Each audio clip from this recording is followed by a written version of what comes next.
السلام عليكم ورحمة الله.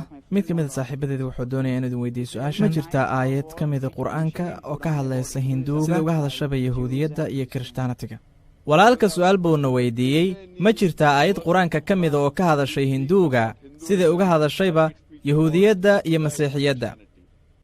aniga ma garanaya aayad.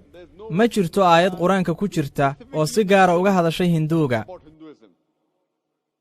siday uga hadashay Kirishtaanatiga iyo Yahuudiyadda.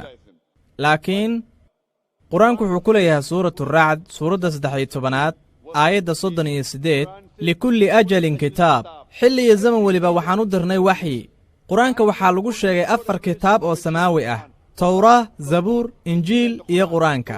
towraa waa waxyigii lagu soo dejiyey nebi muuse calayhi salaam. zabuur waa waxyigii lagu dejiyey nebi daawuud calayhi salaam. injiil waa waxyigii lagu dejiyey ciise calayhi salaam.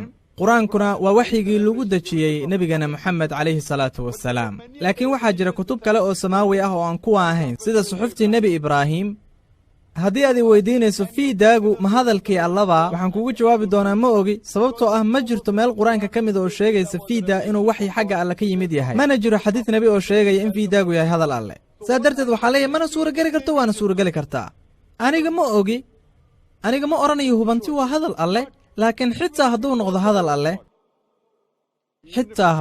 hadal alleh, dhammaan kutubtii samaawiga ee qur-aanka ka hor timid waxaa loo diray koox dadka ka mid a. farriintaasna waxaa la raacsanaan karaa inta uu waxyiga kale ka imaanayo.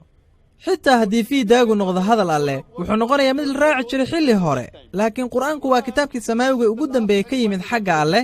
muslimiin iyo carab oo keliyana uma imaan, laakiin waxaa loo soo dejiyey basharka oo dhan.